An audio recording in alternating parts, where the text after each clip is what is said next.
Welcome to Sneha TV. తాజాగా మనకి వినిపిస్తున్న ఒక వార్త ఏంటంటే వైఎస్ జగన్ ప్రభుత్వ హయామాలో జరిగినటువంటి అక్రమాలు. ఈ నేపథ్యంలో వైఎస్ భారతి కూడా భారీ ఎత్తున ప్రభుత్వ ఉద్యోగాలని తనకు తెలిసిన వాళ్ళకి విప్పించింది అనేది మనకు వస్తున్నట్టు సమాచారం. దాని గురించి మాట్లాడడానికి మన స్టూడియోకి వచ్చారు దాసరి విజ్ఞాన్ గారు. వారితో మాట్లాడి మరింత డీటెయిల్గా తెలుసుకునే ప్రయత్నం చేద్దాం. అండి, నమస్తే అండి. ఏంటండి ఇప్పుడు తెలంగాణలో ఏ విధంగా అయితే తవ్విన కొద్దీ అక్రమాలు బయటపడతా ఉన్నాయో మన బీఆర్ఎస్ ప్రభుత్వంలో, అలానే ఇప్పుడు వైఎస్ఆర్సీపీ కూడా తన యొక్క ప్రభుత్వ హయాంలో చాలా అక్రమాలు జరిగిందని వింటా ఉన్నాం. సో అందరూ ఇన్వాల్వ్ అవ్వడం ఒక ఎత్తు అయితే, ప్రభుత్వ ఉద్యోగాలను ఎటువంటి టెస్టు లేకుండా డైరెక్ట్గా రిక్రూట్ చేయడం ఏంటి, దాంట్లో భారతీయ ఇన్వాల్వ్ అవ్వడం ఏంటి, అది ఏంటండి విషయాలు? బేసిక్గా భారతీ వాళ్ళ నాన్నకు ఒక హాస్పిటల్ ఉంది. నెక్స్ట్ ఈవిడకి కూడా భారతీ సిమెంట్స్ కొన్ని వ్యాపారాలు ఉన్నాయండి. 1, 2, 4, 5 కొన్ని వ్యాపారాలు అయితే ఉన్నాయి. సో ఇక్కడ విషయానికి వస్తే ఏం జరిగిందంటే, సీఎం ఎవరో తెలుసా? మనోడే, మావోడే, మాకు దూర బంధువు అవుతాడు. ఇట్లా అంటే మా మేనమామకి వాళ్ళు ఇట్లా అవుతారు, వాళ్ళకి ఆమె అవుతుంది, వాళ్ళకి భారతి గారు ఇట్లా అవుతారు, భారతి హస్బెండ్ జగన్. మన కుటుంబంలో సీఎం ఉన్నాడంటే మరి మనం ఇట్లా ఉండొద్దు కదా, ఏదో ఒకటి ఉండాలి. ఎప్పుడన్నా కలుద్దామని చెప్పి భారతిని ఒకరిద్దరు కలవడం, దూర బంధువులు. మా ఓడే బీటెక్ అయిపోయింది, ఖాళీగా తిరుగుతుండమ్మా ఏదన్నా దాంట్లో కొంచెం, సరే నేను మాట్లాడుతూ ఉండండి అంటే ఇక మనోళ్ళే కదా. అట్లా ప్రతి దగ్గర జరుగుతుంది. నాట్ ఓన్లీ భారతి దగ్గర, దేశం మొత్తంలో చూసుకున్నా మనకు తెలిసినోడు మనోడు, మన చుట్టాలోడు ఒక ఎమ్మెల్యే ఉన్నాడనో ఎంపీ ఉన్నాడనో ఉంటే ఖచ్చితంగా కొంచెం దూర బంధువులు వెళ్ళి ఏదో ఒకటి కరాకొర చేయమని అడుగుతారు. మన ప్రజ్వల్ రేవన్న విషయంలో కూడా చూసాం మనం. దూర బంధువు వచ్చి ఏదైనా జాబ్ చూడమంటేనే ఆయన పట్టించుకోకపోతే ఆమె లైంగిక వేధింపులు కేసు పెట్టేసింది డైరెక్ట్. అట్లా వీళ్ళు కూడా ఏదో ఒకటి చిన్న అరాకొర ఇద్దామని చూస్తారు. దాంట్లో అంటే ఇప్పుడు నోటిఫికేషన్లు విడుదలవుతాయి, విడుదలైనా కాకుండా వీళ్ళకో ప్రిఫరెన్స్ దాంట్లోనో దీంట్లోనో పడేస్తారు. ఇకపోతే వాళ్ళకే 10 సంస్థలు ఉంటాయి కాబట్టి దాంట్లో కూడా చిల్లా చితకా ఉద్యోగాలు ఇప్పిస్తారు. ఇకపోతే వీళ్ళ సంస్థల్లో పనిచేసే వాళ్ళు నమ్మకస్తులు కొంతమంది ఉంటారు. ఇప్పుడు మన ఇద్దరం బాగా క్లోజ్ అండి, సడన్గా మీరు మన హోమ్ మినిస్టర్ అయిపోయారు, నేను వచ్చి నాకు ఏదన్నా చూడు అని అడుగుతా, అది ఖచ్చితంగా ఉంటుంది. అరే మనోడే కదా అని చెప్పేసి ఏ ప్రెస్ క్లబ్ చైర్మనో లేకపోతే ఏదేదో నాకు ఇచ్చేస్తారు మీరు. ఈ విధంగా ఇట్లాంటి సంథింగ్ వాళ్ళు ఏదో చేయాలనుకుంటే భారతి గారు చేశారు. సో ఇప్పుడు అవి బయటపడుతున్నాయి. కాకపోతే తప్పే అది, యాక్చువల్గా అట్లా చేయకూడదు. ఎంత మనోడైనా సరే నువ్వు ఒక మంచి పొజిషన్లో ఉన్నప్పుడు ప్రజలందరికీ న్యాయం చేయాలి, నీ కుటుంబాలకే ఉద్ధరించుకోవద్దు. సో ఇక్కడ ఏం జరిగింది, ఆవిడ వాళ్ళ ఇంట్లో ఊడిసే వాళ్ళని, తుడిసే వాళ్ళని, బూజు దులిపే వాళ్ళని, రోజు పొద్దున కూరగాయలు తెచ్చేవాళ్ళని, పాలోడిని, పేపర్ అందరికీ ఏం చేసిందంటే, నమ్మకస్తులు ఎప్పటి నుంచో మన దగ్గర ఉన్నారు కదా మనోళ్ళు అని చెప్పేసి వాళ్ళ ఇంటికి ఒక గవర్నమెంట్ ఉద్యోగం ఇప్పించేసింది.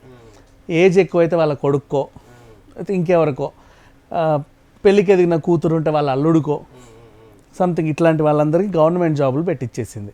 ఎక్కడ దొరికితే అక్కడ, కోర్టులో కానీ ఇంకేదన్నా శాఖలో కానీ అలా. సో అప్పుడు బాగానే ఉంది, వాళ్ళందరూ మంచిగానే ఉద్యోగాలు చేసుకుంటూ ఉన్నారు, ఎక్కడ దులిపినా వాళ్ళే ఉంటున్నారు. ఇప్పుడు బయటపడ్డాయి అన్నమాట అవన్నీ కూడా.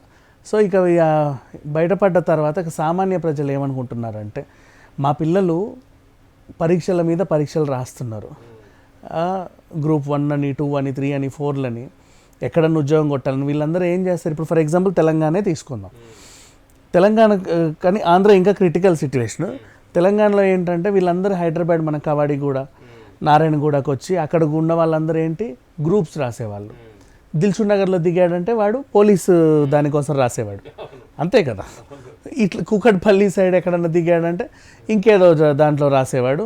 ఎస్ఆర్ నగర్లో ఇక్కడ ఉన్నారంటే అమీర్పేట వాళ్ళందరూ ఏమో ఈ సాఫ్ట్వేర్ కోర్సులు నేర్చుకునేవాళ్ళు. సో ఇట్లా కొంతమంది ఉంటారు. వాళ్ళు ఏంటంటే ఎప్పటి నుంచో 4-5 ఏళ్ళ నుంచి పరీక్షలు రాస్తానే ఉంటారు. ఒక్క మార్కు తేడాతో పోతుంది, బాధపడతారు. సరే మళ్ళీ రూమ్ రెంట్లు కట్టుకుంటా, ఇంట్లో రూపాయి ఉంటుంది, రూపాయి ఉండదు. ఇప్పుడు ఆడపిల్ల అనుకోండి ఫర్ ఎగ్జాంపుల్, మొన్న కూడా చాలామంది ప్రవళిక లాంటి ఆత్మహత్య చేసుకున్నారు, చూసాం మనం. అది ఏంటి, ఇంట్లో అదేంటిది అప్పో సొప్పో చేసి అమ్మలు బంగారం గింగారం పెట్టి 1 లక్ష రూపాయలు తెచ్చి 6 నెలలు హాస్టల్కి సరిపడా అమ్మాయిని పంపిస్తారు. 6 నెలల్లోనే పాస్ అవ్వాలని లేదు, కానీ ఆ పిల్ల కష్టపడుతుంది. హాస్టల్ ఫీజు కట్ట, స్టడీ సెంటర్లు ఉంటాయి కూర్చొని చదువుకొని వచ్చేవి, వాటికి ఫీజు కట్టి, ట్యూషన్లకు కట్టి, పుస్తకాలకు కట్టి, ఆ కరెంట్ అఫైర్స్ అన్నీ నేర్చుకొని పరీక్ష రాస్తే పోతుంది. అండ్ పోనీ నోటిఫికేషన్లు విడుదల అవ్వవు టైంకి, పెండింగ్ అయిపోతుంది. ఇంకో 6 నెలలు ఇప్పుడు చేసిన అప్పే కట్టలేము, మళ్ళీ 6 నెలలు అంటే ఇంట్లో భారం అవుతుంది. అయినా సరే చచ్చి చెడి ఏదో రకంగా చిట్టి డబ్బులో గిట్టి డబ్బులో తెచ్చిస్తారు. మళ్ళీ నోటిఫికేషన్ వాయిదా పడ్డా వీళ్ళు ఫెయిల్ అయినా ఏం చేస్తారు, ఆత్మహత్యలు చేసుకుంటారు. అంటే అంత సున్నితమైన అంశం గవర్నమెంట్ జాబులు అంటే, చావో రేవో లాంటివి. అట్లాంటి దానికి చాలామంది కష్టపడి ఎగ్జాములు రాస్తూ ఉంటే, ఎంతోమంది ఆత్మహత్యలు చేసుకుంటా ఉంటే, ఈమె ఏదో జస్ట్ ఏదో గుడిలో ప్రసాదం పంచినట్టు పనిచేసింది అందరికీ, ఈమెకు తెలిసిన వాళ్ళందరికీ. ఇప్పుడు వీళ్ళ వదిన పిల్లలకు, వాళ్ళ చుట్టాలకు, వాళ్ళ చుట్టాలకు, దూర బంధువులకు మొత్తం వాళ్ళందరినీ సెటిల్ చేసింది. ఎప్పటి నుంచో వాళ్ళ ఇంట్లో ఎదురింటోళ్ళు పక్కింటోళ్ళు ఫ్రెండ్స్ ఉంటారు కదా, వాళ్ళ హాస్పిటల్లో నమ్మకంగా పనిచేసే డాక్టర్ ఉంటాడు, వాళ్ళ పిల్లలు ఉంటారు. ఆ భారతీ సిమెంట్లో ఎప్పటి నుంచో 30 ఏళ్ళ నుంచి పనిచేసే గుమాస్తాలో క్లర్కులో ఎవరో ఉంటారు, వాళ్ళ పిల్లలు ఉంటారు, వాళ్ళు ఎడ్డెడ్డిగా ఉంటారు. అంతే, వాళ్ళందరినీ గవర్నమెంట్ జాబులలో తోసేసింది. కనీసం ఒక 60 వరకు జాబులు పెట్టించేసరికి అంటే తక్కువే, అది ఇంకా ఎక్కువ పెట్టివచ్చు ఆవిడ తలుచుకుంటే, తక్కువే పెట్టించింది. మరి వెలుగులోకి ఇంకా రాలేదేమో, ఇంకా పెట్టించే ఉండొచ్చు. ఇప్పుడు ఈ విషయం బయట తెలిసిన తర్వాత మిగతా వాళ్ళందరూ అసహించుకుంటున్నారు. అసలే నోటిఫికేషన్లు రిలీజ్ అవ్వక వస్తుంటే మేము ఎక్కడ చదవాలో తెలియదు, వైజాగ్లో చదవాలా, విజయవాడలో చదవాలా, కర్నూలులో తెలియట్లా, ఎక్కడ చదవాలో అర్థం కాక అటోళ్ళందరూ చెన్నై పోతున్నారు, ఇటోళ్ళందరూ బెంగళూరు పోతున్నారు. ఈ విజయవాడ నుంచి ఇటువైపు వచ్చే వాళ్ళందరూ హైదరాబాద్కి వస్తున్నారు, అక్కడ ఎవరు ఉండట్లా. అవునా, ఉద్యోగాలు లేక, నోటిఫికేషన్లు పడక, ఏ ఎగ్జామ్ రాయాలో తెలియక, ఏ ప్రభుత్వ శాఖలో పని వస్తుందో తెలియక అంత సతమతం అయిపోయి ఉక్కిరి బిక్కిరి అయిపోయిన సిచ్యువేషన్ అది. ఈ టైంలో అవును అసలు నిజంగా గవర్నమెంట్ జాబులు ఉన్నాయి మా దగ్గర, కోర్టు జాబులు ఉన్నాయి, హ్యాండ్లూమ్ అండ్ టెక్స్టైల్లో జాబులు ఉన్నాయి, ఫారెస్ట్రీ డిపార్ట్మెంట్లో జాబులు ఉన్నాయి, ఐబీపీఎస్లో ఉన్నాయి, అన్నిట్లోనూ ఉన్నాయి రిక్రూట్మెంట్లు. కానీ మేము మా చుట్టాలకే ఇచ్చుకున్నాము అని తెలిస్తే వీళ్ళకి ఎలా ఉంటుంది ఇప్పుడు? సో ఆ రకంగా ఈ స్టూడెంట్ యూనియన్లు వీళ్ళందరూ కూడా ఇప్పుడు పెద్ద ఎత్తున గొడవ చేయడం దిగుతున్నారు. బట్ ఇప్పుడు వీళ్ళు గొడవ చేసినా చేయకపోయినా ఆయన లేరు కదా, జరిగిపోయింది, అయిపోయింది అంతే. ఇప్పుడు చూసుకోవాలి కొత్త ప్రభుత్వాన్ని వీళ్ళు కొంచెం రిక్వెస్ట్ పెట్టుకుంటే తీసుకుంటే అదే తెలిసిపోతుంది. చట్ట ప్రకారం వాళ్ళకి ఏమైనా శిక్షలు అంటే నిజంగా ఇప్పించారా, ఏ రాతపూర్వకమైన పరీక్ష లేకుండా, ఎలాంటి అర్హత లేకుండా వాడు అక్కడ కూర్చొని ఎప్పటి నుంచో జాబ్ చేస్తున్నాడా, ఇట్లాంటివన్నీ బయటపడితే అప్పుడు తెలిసిపోతాయి. ఇది అండి వైఎస్ భారతి మీద వచ్చినటువంటి అభియోగం. దీని మీద పోలీసు వాళ్ళు సమగ్రమైన దర్యాప్తు చేస్తున్నారు, ఇంకా కన్ఫర్మ్ కాలేదు, ఇది ఒక అభియోగం మాత్రమే. మరింత డీటెయిల్గా మరో అంశంతో మళ్ళీ మాట్లాడదాం. అంతవరకు చూస్తూనే ఉండండి స్నేహ టీవీ.